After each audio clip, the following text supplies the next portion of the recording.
Welcome to Suman TV. నేను మీ నవీన్. మీ ఇంట్లో rice cooker ఉందా? ఆ రైస్ కుక్కర్‌లోనే మీరు రైస్ అంటే అన్నం వండుతా ఉన్నారా? అయితే మీకు ఖచ్చితంగా షుగర్ వస్తుంది అని చెప్పేసేసి చాలామంది చెప్తున్నారు. అసలు రైస్ కుక్కర్‌లో రైస్ వండడం వల్ల షుగర్ ఏ విధంగా వస్తుందనేది celebrity homeopathy expert doctor Chetan Raju గారు ఉన్నారు. సార్‌ని అడిగి తెలుసుకుందాం. హాయ్ సార్, నమస్తే అండి. నమస్తే సార్. సార్, ఫస్ట్ థింగ్ వచ్చేసేసి మీకు స్పెషల్లీ థాంక్స్ అండి. ఎందుకంటే మన సుమన్ టీవీ వీడియోస్ చూసి మీకు కాల్ చేసి కన్సల్ట్ అయిన వారికి ఫ్రీ కన్సల్టేషన్ ఇస్తా ఉన్నారు. అది ఏదైనా కావచ్చు, వెయిట్ లాస్ కావచ్చు, నీ పెయిన్ కావచ్చు, బ్యాక్ పెయిన్ కావచ్చు, నరాల డయాబెటిక్ పా కావచ్చు, నర్వ్ వీక్‌నెస్ కావచ్చు, ఇట్లా అన్ని ట్రీట్మెంట్స్ అయితే చేస్తా ఉన్నారు. సో, ఇప్పుడొచ్చేసేసి నేను ఒక ఆర్టికల్ చదివాను సార్. రైస్ కుక్కర్‌లో రైస్ తినడం వల్ల షుగర్ వస్తుంది. అదే రైస్ నార్మల్‌గా పాతకాలం పద్ధతిలో తింటే రాదు అని చెప్పేసన్నారు. ఎందుకు రాదు? పాతకాలం పద్ధతిలో తింటే రాదు. రైస్ కుక్కర్‌లో తింటే వచ్చే షుగర్ ఎందుకొస్తుంది రైస్ తింటే? రైస్ కుక్కర్‌లో తింటే షుగర్ వస్తుంది అనేసి ఇప్పుడు అంటున్నారా? యెస్. ఆ! ఇప్పుడు ఏమైందంటే మీరు ఒకసారి ఆలోచన చేయండి. ఓకే. రైస్ కుక్కర్ ఉంటది గదా! హ్మ్. హ్మ్. అది అమ్ముడు పోవడానికి ఆ! ఏమని ప్రచారం చేసిర్రు తెలుసా మీకు స్టార్టింగ్‌లో? ఓకే. ఏమని చేసిండ్రంటే, మీరు గిన్నెల్లో రైస్ వండుతారు. హుహుహు. మీరు గిన్నెల్లో రైస్ వండడం వల్ల దాంట్లో ఉన్న న్యూట్రిషన్ పోతది. ఓకే. ఎట్లా ఓకే. పోతది? గంజి రూపంలో పోతది. ఆహాహా! మీరు పడేస్తారు గదా! ఎక్సెస్ నీళ్లు. అవును. అయితే మీరు ఏం జేయండంటే రైస్ ఏమో కుక్కర్‌లో వండుకోండి. హ్మ్. హ్మ్. కుక్కర్‌లో మీరు రైస్ వండుకుంటే ఏమైతదంటే దాని న్యూట్రిషన్ దాంట్లోనే ఉంటది అంటుండే. యెస్. రైస్ మీరు ఒకవేళ కుక్కర్‌లో వండుతున్నారు అంటే హ్మ్. ఇప్పుడేమంటున్నారంటే షుగర్ వ్యాధి వస్తుంది. హ్మ్. హ్మ్. ఎటు చేసినా అంటే ఏదైనా చెప్తున్నారు. అందరూ ఏమనుకుంటారు రైస్ వల్ల షుగర్ వ్యాధి వస్తుంది. కానీ ఎక్కడ ఉంది సమస్య అంటే రైస్‌లో లేదు. ఓకే. ఓకే. కుక్కర్‌లో ఉంది. ఓకే. ఇప్పుడు 30 ఏండ్ల, 40 ఏండ్ల నుంచి అందరూ రైస్ కుక్కర్‌లు వాడుతున్నారు. అవును. అప్పుడప్పుడే స్టార్ట్ అయింది జర. హ్మ్. నాకింకా గుర్తుంది నేను చిన్నగున్నప్పుడు గిన్నెల్లో అవును. వండుతుండే మా అవును. ఇంట్ల యెస్. రైస్. నాకు గుర్తుంది సార్. యెస్. అయితే ఏంది అంటే గిన్నెల్లో మీరు రైస్ వండుతున్నారు హ్మ్. అంటే మీకు ఒకటి చెప్తా నేను. హ్మ్. ఫస్ట్ రైస్‌ని మంచిగా వాష్ జేసుకోండి. ఓకే. మంచిగా వాష్ జేసి దాంట్లో వాటర్ ఏసి జరసేపు వదిలేసేయండి దాన్ని. ఒక ఓకే. 15 నిమిషాలు, 30 నిమిషాలు. హ్మ్. దీంతోటి 15 యూనిట్లు రైస్‌దేమో గ్లైసెమిక్ ఇండెక్స్ తగ్గుతది. ఓకే. ఓకే.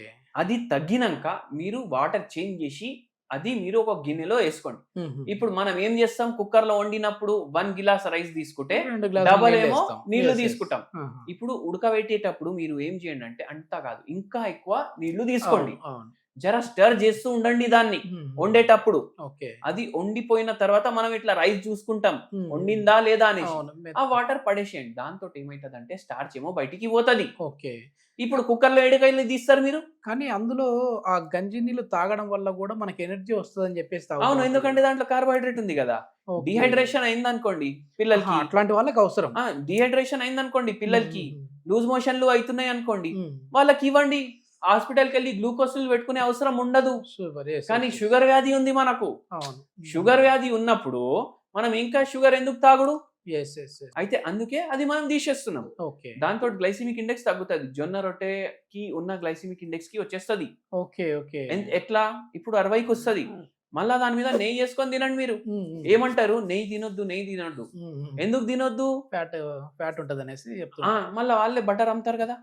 యెస్. ఆ! అయితే ఏందంటే మీరు రైస్‌లో ఆవు నెయ్యి యేసుకొని తింటే హ్మ్. ఇంకా దాని గ్లైసెమిక్ ఇండెక్స్ తగ్గుతది. ఓకే. సరే మీరు వైట్ రైస్‌కి ఇట్లా చేసుకున్నారు గదా! ఇదే సేమ్ ప్రక్రియ మీరు బాస్మతి రైస్‌కి చేసిర్రనుకోండి. హ్మ్. జొన్నలు కన్నా చాలా వరకు తగ్గిపోతది దాని glycemic index. Okay. Basmati rice తినొచ్చు. మీరు కుక్కర్‌లో వండొద్దు మళ్ళా. అదేలెండి. ఇంకా తగ్గుతది దాని గ్లైసెమిక్ ఇండెక్స్. ఓకే. మళ్ళా ఇంకోటి చెప్తా సార్ మీకు. యాహ్! ప్లీజ్. రోగం వచ్చినా రాకపోయినా ఇప్పుడు అందరూ హెల్త్ కాన్షియస్ అనేసి అనుకుంటారు. హ్మ్. కానీ ఏంది అంటే నేనొకటి జెప్తా. రోగం వచ్చినప్పుడు వరకు దీని వల్ల వచ్చిందని మనం చెప్పలేం. హ్మ్. కుక్కర్‌లో ఎందుకొచ్చినాయి? స్టార్చ్ ఏమో రైస్‌లో ఉండాలనేసి. యెస్. ఇప్పుడు స్టార్చ్ దాంట్లో ఉండడం వల్ల ఇన్ని షుగర్ వ్యాధి పేషెంట్‌లు వచ్చిండ్రు గదా! హ్మ్. ఇప్పుడేమో కుక్కర్‌లు వాడకండి అనేసి అంటున్నారు. యెస్. అవునా గాదా? హ్మ్. కుక్కర్‌లు వాడకండి. పాత కాలంలో ఎట్లా వండుకుంటుండే అట్లా వండుకోండి. యెస్. రైస్ తినండి. హ్మ్. ఒక పూట తినండి అంటా నేను. ఓకే. అయితే మోకాలు నొప్పి లేవు భయ్ ఒక మనిషికి. హ్మ్. వాడు రోజు ఒక పెయిన్ కిల్లర్ యేసుకుంటాడా మోకాలు నొప్పి రావద్దనేసి? లేదు. లేదు గదా! హ్మ్. ఏం జేస్తాడు? ఫిజికల్ యాక్టివిటీ చేస్తాడు. వెయిట్ మెయింటెనెన్స్ జేసుకుంటాడు. హ్మ్. టైంకి పడుకుంటాడు. మెంటల్ హెల్త్ వెల్ బీయింగ్ కోసం మెడిటేషన్ జేసుకుంటాడు. అవును. వానికి మోకాలు నొప్పులు రావు. యెస్. ఏ రోగమన్నా అంతే.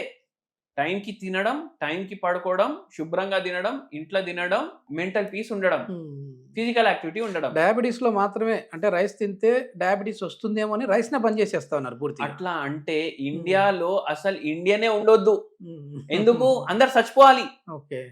అందరు వందల ఏండ్ల నుంచి రైస్ తింటున్నారు కదా. అవును. అయినా మనదే జనాభా ఎక్కువ ఉంది కదా అందరికన్నా. Yes, yes, yes. అవునా కదా? మ్మ్. అయితే అది ఒక అపోహ. మొత్తానికి రైస్ కుక్కర్లో వండితే ప్రాబ్లం వస్తుంది. నార్మల్గా పాతకాలం పద్ధతిలో వండుకుంటే మాత్రం ఎట్లాంటి ప్రాబ్లం రాదు, రైస్ తినొచ్చు. ఒకవేళ డయాబెటీస్ అటాక్ అయిన వాళ్ళు ఎవరైనా ఉన్నారంటే ఒక పూట తినొచ్చు. అది ఎట్లా తినొచ్చు? ఇప్పుడు చెప్పారు కదా సార్ ఒక ఆ ప్రాసెస్ విధంగా వండుకొని తిన్నారంటే హ్యాపీగా తినొచ్చు.